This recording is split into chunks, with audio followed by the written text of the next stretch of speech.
I recently helped an artist get to 100,000 daily streams consistently over several months using no ads, no budget, and no touring. This was purely organic reach on socials, which got pushed across to Spotify.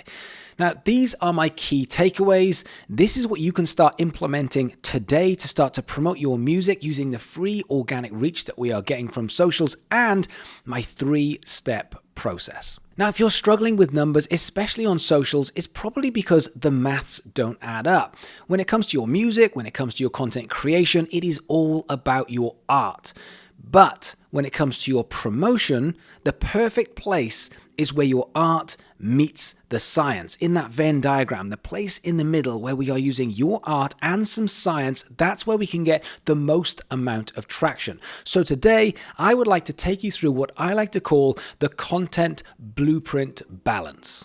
Now, every piece of content that you make fits into one of 3 buckets, with the first of those buckets being performance. Performance is the what. It's the what are you doing? It's the what are you wearing? It's the what props have you got? It's the what location are you in?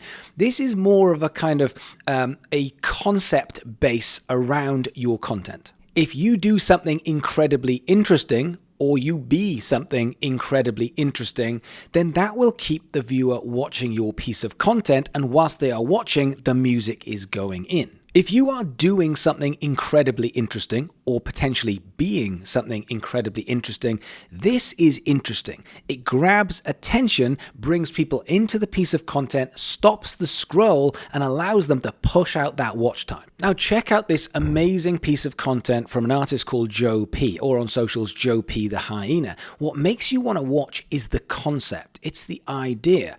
Joe has gone out and bought a massive long piece of rope, he's tied it to his leg, he's tied it to a car, and the car speeds off. Now, what makes you want to watch is you're thinking to yourself, what's going to happen? Like, when that rope runs out, that guy's going to be pulled, his legs are going to fly off, I have to keep watching. It gives you that fear of missing out, and it pushes the watch time up. It's an incredibly impressive and clever piece of content, but relatively simple. To me, this is a great example of performance. Whilst he hasn't got an amazing location, he's just picked a really good, simple context. But also notice, he is also promoting his song and himself as an artist. So therefore, there is no doubt that this guy is the artist and this is his song, but he's found a way of keeping you continually watching that piece of content, which is why it's had tens of millions of views. Now, bucket number 2 is emotion. You wouldn't say that that first piece of content by Joe P is a very emotive piece of content, although it does keep you watching. But emotion is probably the most powerful tool when it comes to social media. After all, why do people go and spend time on social media? Because they want to feel something. They don't really go to socials to learn something unless it's YouTube, although they might stick around if they feel like they are learning something, but they aren't going for that purpose. They're going to while away some time and to feel something. Now, when I use the word feel something and emotion, instantly it makes you think sadness and breakup songs. And yes, that is very, very powerful. But that isn't the only feel. That isn't the only emotion. It could be happiness. It could be fun. It could be sadness. It could be powerful. It could be scared. It could be wow factor. There are so many emotions that you can trigger in 5, 10, 15 seconds that are going to make people feel something and want to stick around for your content. Now, the beauty of emotional content is the relatability and the connection point. When people feel something, it triggers that empathy. And when they feel something and they feel an emotion, they are more likely not only to watch, but also to share and to comment. And that engagement drags up the watch time whilst people are typing. And also at the same time, it shows off who that person is and the data to the platform. So the next time you post, it knows who to show it to. Now check out this piece of content from an artist called Alexandra Kay. She is the master of triggering this emotion, and I'll tell you why. One thing she does very, very well is she turns the emotion from you to herself, which is a very powerful tool and one that most artists don't want to do. What most artists want to do is they want to say, the emotion is in the lyrics and the song, but this is my socials and this is where I promote the emotion. So I say, if you want the emotion, go across to the song. But people who are watching are saying, no, give me the emotion now. Make me feel something and give me the reason to go and get the real emotion from the song, which is a slight difference. Now, in doing this, if you say something like, if you're going through a breakup, this is for you, then that is context. That is understanding. I understand that feeling. I understand what you are doing, and therefore maybe I will go across to that piece of to that song, or maybe I'll watch that piece of content. Now, what Alexandra does so well is she flips it onto herself. She says, I've been going through this breakup. I'm feeling these things. Now, as soon as you do that, that emotion is 10x. It's much, much higher, because rather than if you understand this feeling, you'll understand this song, it's saying, I'm hurting right now. I'm feeling these things and I've put my emotion into this song. And when you're watching, you go, oh, ow, now I'm feeling for you. I'm feeling that empathy. I'm feeling a way that I want to hear the story and I want more of this. This is such a powerful tool, and one that most artists don't want to do because it feels either cheesy or it feels like they are giving away too much of their soul by putting their own hurt in front of people on camera. But if you can give that vulnerability, if you can trigger that emotion on yourself, then it is a much, much more powerful tool than just the context of telling people. For example, if I said, I wrote this song about a breakup, you just go, I understand.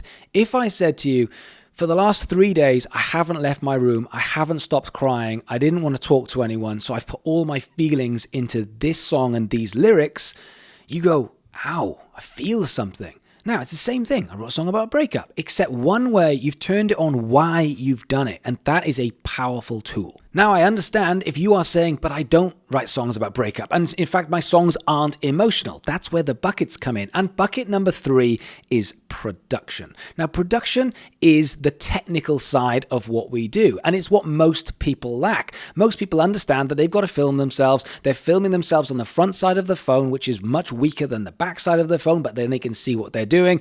They're not thinking about lighting or framing or editing or audio quality, but at this time, it does matter. Now, the reason why it does matter is because the platform is getting flooded with more and more content. And as we've seen on other social media platforms over the years, as more people make content, the quality has to go up because only the best stuff will get through. And as the best stuff gets through, it raises the bar. And as it raises the bar, people work harder and strive to hit that bar. Now, what good production does is it tells a story, not only the story that you are trying to tell, but it tells a story about you, the artist. It elevates your status. It says, you know, all of these other artists you keep seeing, by the way, I'm just a little bit better. It subtly tells the viewer that you are worth watching, which is basically social currency. It's basically saying, I'm slightly better than all these people, so therefore, I promise you, you can trust me to watch this piece of content. Now check out this piece of content from Edwin Honorette. This is such a masterful piece of content from an edit and a production point of view. There's not really that much emotion in it. From a performance, I guess there is some performance, but the editing quality, the storytelling, the fast pace, the lighting, the framing, the camera angles, it is absolutely fantastic whilst he tells the story of who he is and where he's come from. Now, Edwin has painstaked over this piece of content. This is not saying, oh, I've got to make some piece of content, I'll just take a selfie of myself and I'll throw that out and I made something in 15 seconds. He's saying, no, this is part of my story. It's part of my brand and it's part of my art. So therefore, if I want people to take me seriously, I've got to take it seriously. So this has taken him hours, or somebody hours, to piece this together. But look how worth it is, because again, going on some of the other pieces of content that I have made previously, this isn't just about numbers. This is about what good looks like. When someone sees this piece of content, whether it goes to 1 million people, 10 million people, or just to 500 people, when it goes out, people say, wow, this is good. This is really good. Now, if you go and make 100 pieces of content at this level, with this production, with this storytelling, I guarantee the numbers are going to come in. But even if they don't, you have got grounds to build opportunities off what good looks like, because people are saying, this is really, really good, man. This is great. They want to be in a good piece of content. They want to be attached to a winning content creator. So what he's doing here is he's elevating himself and saying everyone else is just taking a 15-second video of themselves and then a bit of color, a bit of lighting, a bit of editing. I'm going to make something really, really amazing. He's elevated himself doing that. Now, those are the three buckets, but this is where it gets really interesting, because what most artists are doing when they're making content is they are filling each of these buckets with around about a third each. So production, you say, yes, it's good enough, it's decent. Performance, yeah, it's okay, it's decent. Emotion, well, I don't really want to give too much of myself because that makes me feel a bit ugh. So therefore, I'll give just enough. And so they're filling it with 100% across three buckets. The problem is this makes for very average content because you've got average production, average performance, and average emotion. And it is much, much more powerful to concentrate on one of those buckets. And you're concentrating on the bucket depending on your skill set, on your music, on your genre, on so many different things. For example, if you're watching this and you're just saying, I'm in a metal band, man, this is not about emotion. First thing I'd say is, yes, it is. It might not be about sadness. It's about power. It's about rebellion. If you're in a rock band, it might be about nostalgia. If you're a country artist, it might be about relatability and it might be about narrative. If you're into Coldplay, it's probably be about being dead inside. Like whatever you want, there will be some emotion. But I understand if you're saying emotion's just not my thing, fair enough. What we can do is we can go all in on production or we can go all in on performance. But what we can't do is we can't have average across the board. So you get to choose your style, you get to choose your content, and it might be that you just say, look, I'm just going to sit in a truck, I'm going to be very relatable, and I'm going to sing my songs which are going to have some kind of narrative and some kind of emotion, and people will feel that, they will relate to that, and therefore I can grow the numbers because the community watch, they like the music, they like me, and they understand the narrative. People will feel something. But the performance is okay and the production is okay, but if the emotion is all in, you can build a big audience from that. In the same way as if you have a massive personality, it might be about performance. You might be running through the street. You might be doing something really entertaining or interesting or climbing a mountain, and that becomes the performance aspect. You might say, just don't have that much emotion, or my music just isn't that emotional. Fine, we don't need to put that in, but we probably can balance it between good production and really good performance. Now, this plays into the 3-step strategy because once we've got the content creation being consistent, the next thing is how do we build that up into your music and pushing people across to Spotify? Well, there are certain things in this 3-step strategy that should help. And the first one is new music. New music is crucial. And the reason for that is because if you are pushing the same song again and again and again, it does get old. People go, I've seen it. I've seen it enough times.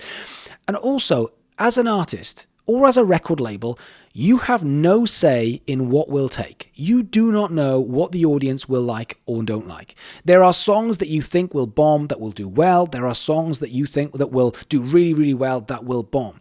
So rather than trying to force the narrative through, the best bet is to say, well, hang on a minute, let me start pushing stuff out on a regular basis. Now, I understand that there are cost implications of this. So what we've got to do is we've got to find the way of doing that. If you're pushing out new ideas or new songs every couple of weeks, that gives a level of excitement. It's a very, very good way of using what we've just been talking about, plus new songs, into a strategy that allows people to say, I want to stick around because I know what I'm going to get. I'm going to get these emotions. I'm going to get this performance. I'm going to get this production level, but also I'm going to get these new songs. We're training the audience up. So what I would suggest is even if you say, I can't afford a fully produced song, but I can afford a demo, or I can demo it myself, or even I can do this on an acoustic guitar or a piano and actually show people these ideas, that level of new can be very exciting. And more importantly, it allows you to test what works and what doesn't. If you put out a new song a couple of times, doesn't really work, great, we don't need that anymore. We can try that multiple times until we find something that sticks. And once it sticks, we can go all in, which is a huge part of getting to that 100,000 daily Spotify streams because you're finding the treasure. Which leads me on to my second point, which is finding the treasure and digging it up. Every single day, I see artists find treasure and walk away from it. It's like they've gone to the place on the map which says X marks the spot, dig here. They're digging around, they hit some gold, and they go, oh, I found the gold. What do? They walk off and go, let me see if I can find some more gold. And I'm like, no, stop. That's the gold. You just found the gold. Dig the gold up. If you do something on socials or a song that works, you need to rinse it. You need to go all in. You need to say, hang on, let me do the same thing enough times until it stops working. This is not about your ego. This is not about your art. This is about discovery. This is about people finding out who you are and loving what you do, coming into the community, and us building on that narrative so that over time we can monetize or even build opportunities. So you need to dig up that treasure. If a piece of content works, do it again. If a piece of content works, do it again. If that song works better than everything else, keep going. You'll see the numbers build and you'll see the numbers decline. When they decline, that is the indication. But right now, there are far too many people throwing stuff at the wall, seeing what sticks. We don't know what works, but when it does, they just go, oh, that worked, really good. Oh, I did something good. And then off they go to do something completely different. What I would do is I would work on the strategy of, we're not doing lots of different things. We're doing one thing. We're going to figure out with what we've been talking about, what's the thing that works, and then we are going to tweak it. Just 1% improvement every single day. Every piece of content, how do I make it better? And how do I implement new songs? But what I'm looking for is I'm looking for that treasure.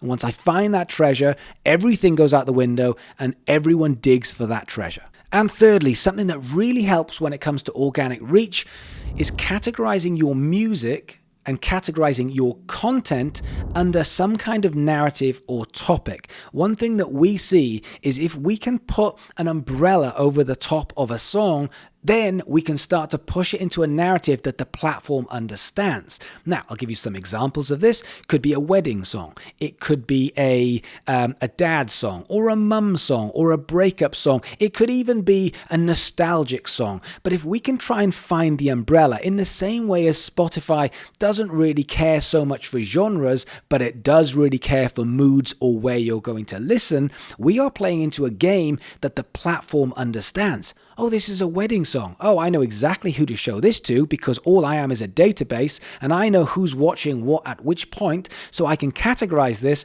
and then what I can do is I can push that to loads and loads of people. But if we just say, look, it's just about the song, the platform says, I don't know what to do with this. Like, where does it go? And so it's trying different people. It's trying to put the database to work and it's struggling. So whilst it's not the be all and end all, if you have songs that have certain narratives, then play into those narratives. Now, it doesn't matter whether this is Ibiza anthems or big rock riffs or breakup songs.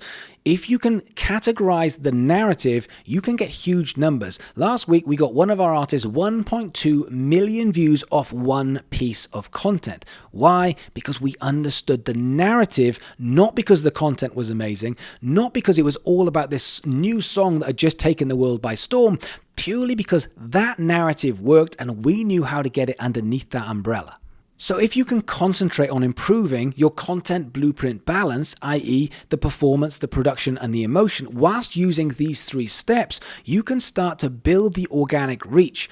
Once you build the organic reach, you are doing it in a way that people understand. They are coming back for more. And what's happening? They're listening to that song 6, 7, 8, 9 times. When they get in the car, they go, what shall I listen to today? I know, you. Why? Because I've heard it multiple times and I really fancy listening to it. So you still have to be consistent. You still have to improve these buckets. But this is proof that if you have zero money and you have a phone, a speaker, and a really good song, you can still build that community. You can still get good numbers and you can push that discovery across to Spotify and start to monetize. So, if you've got this far, can I ask a massive favor? Could you just hit the like button? Leave me a comment. Just say thanks or just say hi. Just tell me what you're working on at the moment. I do look through all of the comments and it really does make a lot to me. So thank you so much for watching and I'll catch you on the next one.